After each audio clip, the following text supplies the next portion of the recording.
को देख के नमस्ते करेगी कंपनी, क्योंकि कंपनी अच्छा ये बता रहा बोतल चाहिए, तुमको पता कैसे चलता है? शुरुआत में देखने को मिली है, मुझे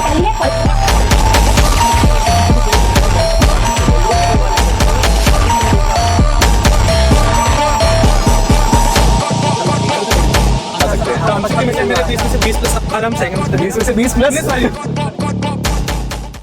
हाँ जी, तो एक छोटा सा टॉपिक है जो बच्चों को काफी परेशान करता रहता है, वो है मार्केटिंग मिक्स में 4 पीस वाला लास्ट पी, जिसको हम फिजिकल डिस्ट्रीब्यूशन या फिर प्लेस मिक्स भी बोलते हैं। अब प्लेस मिक्स को मैं आपको अगले बहुत कम समय में बहुत जल्दी रिवाइज करा दूंगा और जो भी मैं आपको बताऊंगा वो एग्जाम में आपको समझ भी आ जाएगा, और अगर एग्जाम में उसका क्वेश्चन आया तो आप 110% पूरा अटेम्प्ट करके आओगे और ऐसा आपको लगेगा ही नहीं कि आपने ये पहली बार पढ़ा है। तो प्लेस मिक्स पहले बीच में क्या नाम है डिलीट कर दिया गया था, इसके फैक्टर्स वगैरह, लेकिन मैं आपको पूरा जल्दी से जल्दी वन शॉट में बताने की कोशिश करता हूं। देखिए, प्लेस मिक्स का मतलब कहां से जन्म हुआ सर? प्लेस मिक्स का जन्म हुआ जब एक मैन्युफैक्चरर ने गुड्स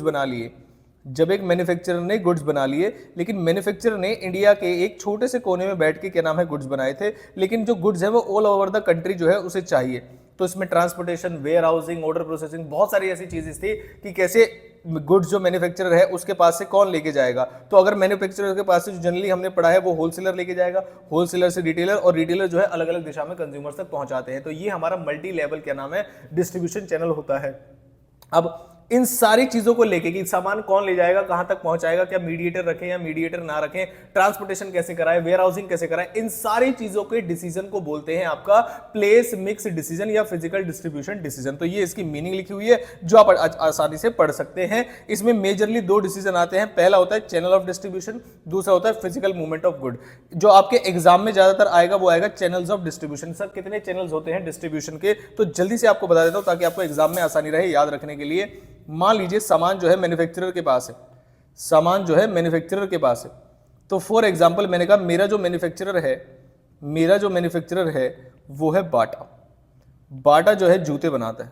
अगर पढ़ाई नहीं करोगे जो आप खाओगे वो बाटा बनाता है, मतलब बाटा जो है जूते बनाता है। क्या आपने मॉल्स के अंदर अलग से शोरूम देखा है बाटा का अलग से? बिल्कुल हाँ। तो बाटा जो है वो क्या कह रहा है, वो कंज्यूमर्स तक अपने आप पहुंच रहा है, कंज्यूमर्स तक बाटा जो है अपने आप पहुंच रहा है, मतलब उसका जो डिस्ट्रीब्यूशन लेवल है वो है जीरो लेवल का मतलब है देयर इज नो मिडलमैन, कोई मिडलमैन है ही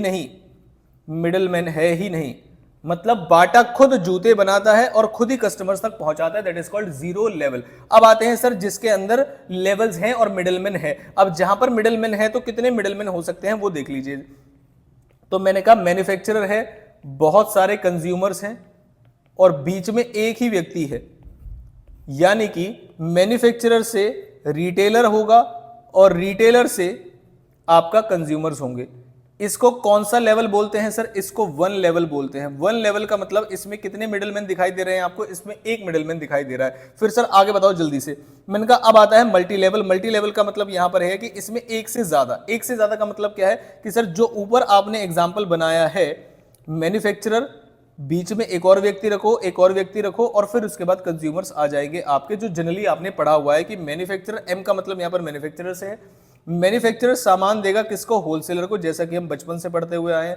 होलसेलर को सामान देगा मैन्युफैक्चरर, होलसेलर सामान देगा बहुत सारे रिटेलर्स को और रिटेलर सामान देंगे कंज्यूमर्स को। इसको बोलते हैं 2 लेवल। इसको क्या बोलते हैं? 2 लेवल। अब सर जनरली तो हमने 1 लेवल समझ में आ गया, 2 लेवल समझ में आ गया। अब एक और है आपका 3 लेवल वाला। 3 लेवल वाला क्या कहेगा? वो कहेगा मैन्युफैक्चरर और कंज्यूमर्स के बीच में 3 लोग इन्वॉल्व होंगे। मैंने कहा 3 लोग इन्वॉल्व होंगे। 2 लोग तो मैं पहले से जानता हूं, कौन कौन से? Wholesaler, retailer. तो एक और लोग इन्वॉल्व हो जाएगा और जिसका नाम होगा यहां पर सेलिंग एजेंट। मतलब अब जो आपका मैन्युफैक्चरर है वो सामान होलसेलर को ना देके वो सेलिंग एजेंट को सामान देगा। सेलिंग एजेंट फिर आपको होलसेलर को देंगे और होलसेलर फिर जो रिटेलर को देंगे और रिटेलर जो है वो कंज्यूमर्स को देंगे। तो 2 मिनट के अंदर मैंने आपको मल्टी लेवल समझा दिए। पहला लेवल क्या है सर? जीरो लेवल का मतलब है मैन्युफैक्चरर बनाएगा और कंज्यूमर्स तक पहुंचाएगा। उसके बाद जहां पर मिडलमैन आते हैं तो मिडलमैन कितने हो सकते हैं? 3 टाइप के मिडलमैन हो सकते हैं। पहला मिडलमैन जिसमें सिर्फ रिटेलर होगा। अब सुनना, मिडलमैन कहां से शुरू होते हैं? कंज्यूमर की साइड से। तो पहले वाले में कौन सा होगा? रिटेलर। दूसरे वाले में रिटेलर से पहले कौन सा आ जाएगा? होलसेलर, फिर मैन्युफैक्चरर आएगा। और तीसरे वाले में रिटेलर और होलसेलर तो थे ही, अब कौन से आ जाएंगे? आपके सेलिंग एजेंट, जो कि आप यहां पर भी देख सकते हैं। इसका पीडीएफ में डाल दूंगा, देखिए जरा ध्यान से। ये है कंज्यूमर। जीरो लेवल का मतलब क्या होता है सर? जीरो लेवल का मतलब क्या होता है? मैन्युफैक्चरर से सामान किसके पास पहुंच गया? कंज्यूमर्स के पास। अच्छा, ये समझ में आया। फिर बताओ सर, इनडायरेक्ट चैनल, वो डायरेक्ट चैनल भी बोलते हैं। जो जीरो लेवल है उसको डायरेक्ट चैनल भी बोलते हैं, और जिसके अंदर मीडिएटर आते हैं उसे इनडायरेक्ट चैनल भी बोलते हैं। इनडायरेक्ट में पहला होता है वन लेवल। वन लेवल मतलब मीडिएटर कितने हैं इसमें, एक, जैसा आप देख सकते हैं मैन्युफैक्चरर है, कस्टमर्स है, और उसके बीच में लिखा हुआ है रिटेलर। उसके बाद आते हैं sir two level. Two level पे क्या होगा, टू लेवल पे मैन्युफैक्चरर अपना सामान होलसेलर को देगा, होलसेलर रिटेलर को देगा, और रिटेलर पहुंचा देगा कंज्यूमर्स तक। फिर आते हैं थ्री लेवल। इस बार क्या होगा, इस बार एजेंट जो डिस्ट्रीब्यूशन के लिए है, उसके बाद वो होलसेलर को सामान देगा, फिर वो रिटेलर को देगा, फिर जाके फाइनल लेवल पर कंज्यूमर्स तक पहुंच जाएंगे। तो 2 मिनट के अंदर आपको समझ में आ जाना चाहिए कि सर लेवल्स में तो कोई भी मुश्किल नहीं। डायरेक्ट होगा चैनल, इनडायरेक्ट होगा। डायरेक्ट होगा तो उसे जीरो लेवल बोलते हैं, जिसमें मैन्युफैक्चरर कंज्यूमर को सामान पहुंचाता है। और जो इनडायरेक्ट वाला लेवल होगा उसमें 3 हो सकते हैं, जिसमें पहली बार में रिटेलर होगा, दूसरी बार में रिटेलर, होलसेलर और मैन्युफैक्चरर, और चौथी बार में रिटेलर, होलसेलर, मैन्युफैक्चरर और जो एजेंट है आपका वो वाला। ठीक है, मैन्युफैक्चरर से जस्ट पहले। आगे चलते हैं। सर डिस्ट्रीब्यूशन में कितने कंपोनेंट्स होते हैं ये समझाओ। जब हम डिसीजन लेते हैं तो उसमें कितने कंपोनेंट्स होने चाहिए, जरा ध्यान से देखिएगा। मैंने कहा कहां पर समझाऊं, ऐसे समझाता हूं। मेरी बात ध्यान से सुनना, जो मैं समझा रहा हूं ये कहानी आपको एग्जाम में याद आ जानी चाहिए। मैंने कहा भाई मेरी एक कंपनी है, और उसके बाद मुझे कस्टमर ने ऑर्डर दिया। तो कस्टमर ने जब ऑर्डर दिया तो ऑर्डर कितनी क्वांटिटी का था, ठीक है, उसने किस प्राइस पे मांगा है या किस प्राइस पे ऑर्डर किया है, उसने वैरायटी कौन सी मांगी है, डिटेल्स कौन सी है, ये सारी चीजें जब कंज्यूमर ने मुझे दी, और मेरे यहां तक ऑर्डर आने में और फिर ऑर्डर को वेयर हाउस तक पहुंचाने में, या ऑर्डर को मेरी अब प्रोडक्शन टीम तक पहुंचाने में, कि मुझे इतने के ऑर्डर आए हैं, अब मुझे इसे क्या नाम है कस्टमर्स तक पहुंचाने के लिए जो भी चीजें पैक करानी है, ऑर्डर रेडी कराना है, वो सब बिल्कुल स्विगी में आपने ऑर्डर कर दिया तो आपका ऑर्डर, या डोमिनोज ने, कभी आपने डोमिनोज में अगर ऑर्डर किया हो तो आपको पूरी डिटेल पता चलती है कि आपका ऑर्डर रिसीव हो चुका है, अब आपका फूड पैक हो रहा है, अब वो व्यक्ति ने आपका पिज्जा उठा लिया है, अब वो वहां से निकल चुका है, बिल्कुल ऐसा। तो जब तक वो अपनी कंपनी से सामान लेके ना निकले, मतलब ऑर्डर कंपनी तक आने से लेके जब तक कंपनी से सामान ना निकल जाए तब तक के टाइम गैप को बोलते हैं ऑर्डर प्रोसेसिंग। पहला वाला आपको सबको समझ में आ जाना चाहिए कि पहला वाला है जब तक मेरा पिज्जा डोमिनोज के गेट पे है, जैसे ही वो गेट से बाहर निकलेगा वैसे ही ऑर्डर प्रोसेसिंग का समय हो जाएगा खत्म। तो जैसे ही आपने, चल जाओ भाई जल्दी से, अभी समय नहीं है क्योंकि बच्चों का क्या नाम है पेपर है, और स्क्रीन को ऐसे नहीं करना चाहिए। चलो भाई जल्दी, तब तक तुम रील स्क्रॉल कर लो जो पूरे साल किया था तुमने, हैं? अब तो नहीं करोगे ना, अब तो YouTube पे MCQ 100 MCQ महामैराथन, ये मैराथन देख लो अब सारे नालायकों। चलो आ जाओ भाई फटाफट से, 1 सेकंड दो मुझे, तब तक तुम रील देखो ना। स्कूटी काली एक्टिवा, अब नहीं अच्छे लग रहे होंगे।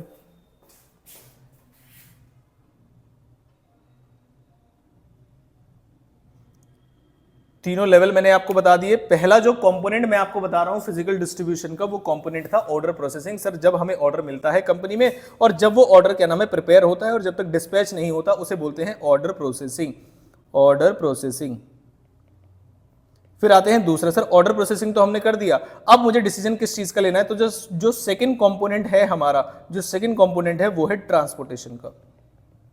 सेकेंड जो मेरा कंपोनेंट है वो है ट्रांसपोर्टेशन। ट्रांसपोर्टेशन का मतलब क्या है कि मेरी फैक्ट्री के गेट पर सामान है, अब मुझे कैसे भेजना है उसको। कैसे भेजने का मतलब क्या है, सर आप ट्रक बनाना चाहते हो तो ये लो ट्रक में भिजवा दो आप, सर टायर ऐसा है छोड़ दो तुम्हारा पेपर है।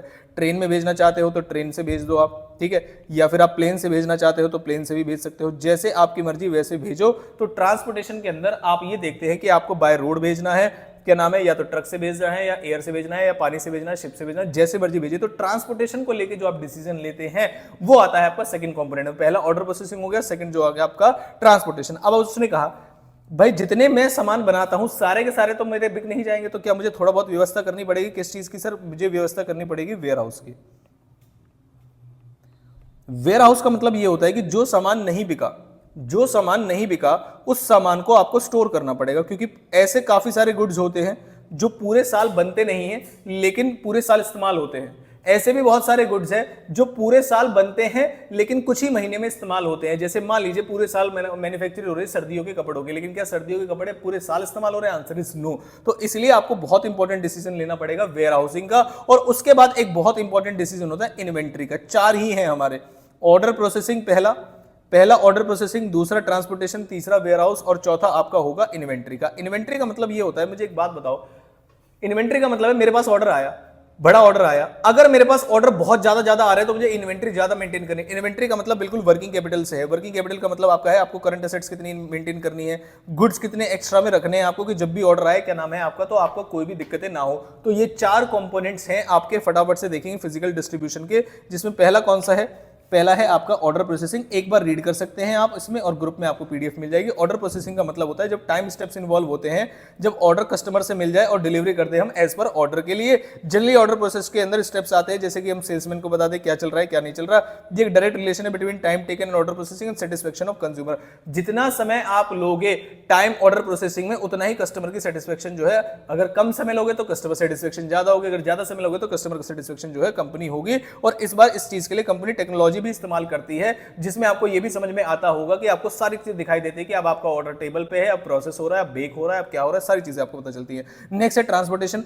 ट्रांसपोर्टेशन के अंदर आप ये देखते हैं कि from one place to another place जब आप गुड्स को भेज देते हैं तो बिल्कुल ट्रांसपोर्टेशन की सिंपल मीनिंग है, अब आप बाय रेल भेज रहे, बाय रोड भेज रहे, बाय एयर भेज रहे, बाय पाइपलाइन भेज रहे, कैसे भी आप भेज सकते हैं, इस बात का आप ध्यान रखेंगे।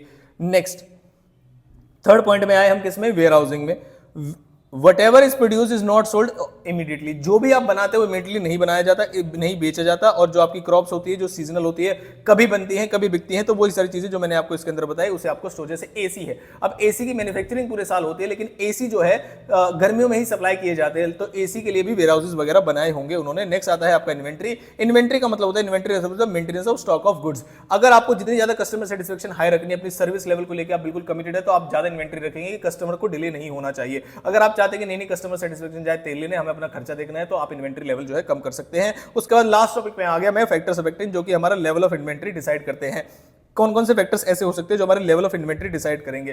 पहला फैक्टर क्या है इसमें, फर्म की पॉलिसी क्या है कस्टमर्स को लेके। अगर फर्म की पॉलिसी ये है कि हमें कस्टमर सर्विस बिल्कुल टॉप नॉच देनी है, तो इसका मतलब आप ज्यादा इन्वेंट्री रखेंगे ताकि डिले ना हो। दूसरा, degree of accuracy of sales forecast. अगर आप ये जानते हैं कि आगे जाके सेल्स कितनी होने वाली है, ये सब आपको पता है, आप फोरकास्ट कर सकते हो। और अगर आपने शार्क टैंक इंडिया देखा है तो उसमें पूछते हैं कि अगले क्वार्टर में, अगले साल में आप कितनी सेल करने वाले हो, और वो बता सकते हैं। तो आजकल स्टैटिस्टिकल फोरकास्टिंग टेक्निक्स ऐसी आ गई है जो आपको बता सकती है, एंटिसिपेट कर सकती है एक्यूरेसी के साथ आपकी कितनी सेल होने वाली है। तो अगर आपको पता है आप एक्यूरेसी के साथ सेल्स को फोरकास्ट कर सकते हो, तो आप अपनी सेल्स फोरकास्ट के अकॉर्डिंग इन्वेंट्री लेवल मेंटेन कर सकते हो। मतलब अगर आपको लगता है कम सेल्स होने वाली है तो कम इन्वेंट्री रख लो, अगर आपको लगता है ज्यादा सेल्स होने वाली है तो ज्यादा इन्वेंट्री रख लो। Next, responsiveness of distribution system.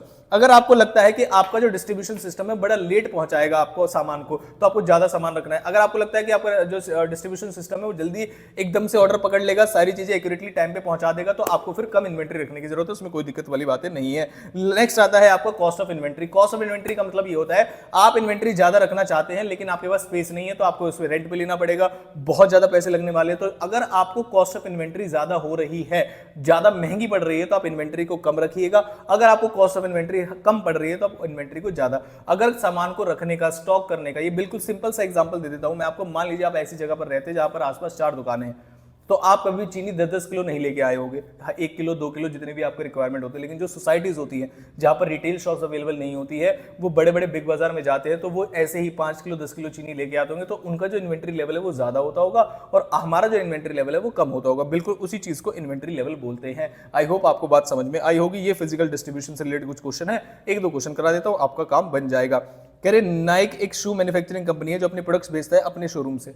Naik के जो जूते हैं नाइक के ही शोरूम में मिलेंगे, वेबसाइट से भी बेचता है। This method of selling comes under which method of selling. इस मेथड को किसके अंदर बोलेंगे आप बताओ। क्या यहां पर नाइकी के और कंज्यूमर्स के अलावा कोई दिख रहा है आपको? तो ना तो ये 1 लेवल है, ना 2 लेवल है, ना 3 लेवल है। इसे बोलेंगे डायरेक्ट लेवल, और डायरेक्ट लेवल का दूसरा नाम होता है 0 लेवल। ये मैंने अभी आपको बताया था। Next, time period between receiving N order and delivery of goods. जब मैं ऑर्डर्स रिसीव करूंगा और जब तक गुड्स जो है डिलीवर हो जाएंगे तो उसे क्या बोलते हैं सर? उसे ऑर्डर प्रोसेसिंग बोलते हैं। आई होप आपको बात समझ में आई होगी। अब आते हैं सर, एक बार ऑर्डर प्रोसेसिंग वाला पॉइंट दिखा दो।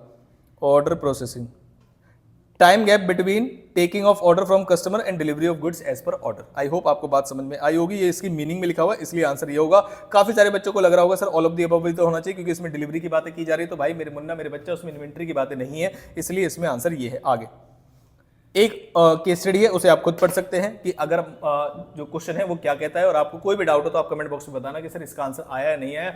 सीबीएसई का सैंपल पेपर है 2015 का, एक बार ट्राई करना, कमेंट बॉक्स में आंसर बताना, मैं आपका रिप्लाई करके बता दूंगा आप जो सोच रहे हैं बिल्कुल सही सोच रहे हैं या नहीं। तो ये आपका फिजिकल डिस्ट्रीब्यूशन वाला पार्ट है। कोई भी ऐसा टॉपिक है जो आपको लग रहा है कि सर मेरी नैया डुबा देगा, मैं ये नहीं पढ़ रहा, दिमाग खराब हो रहा है, वो टॉपिक आप कमेंट कर सकते हैं। उसके ऊपर आपको 10 से 15 मिनट के अंदर वाली वीडियो मिल जाएगी, बिल्कुल शॉर्ट स्क्रिप्ट सॉल्यूशन और क्रिस्प एक्सप्लेनेशन के साथ, कोई दिक्कत आपको नहीं आएगी। तो मिलता हूं आपसे किसी इंपॉर्टेंट वीडियो के साथ। Thank you so much.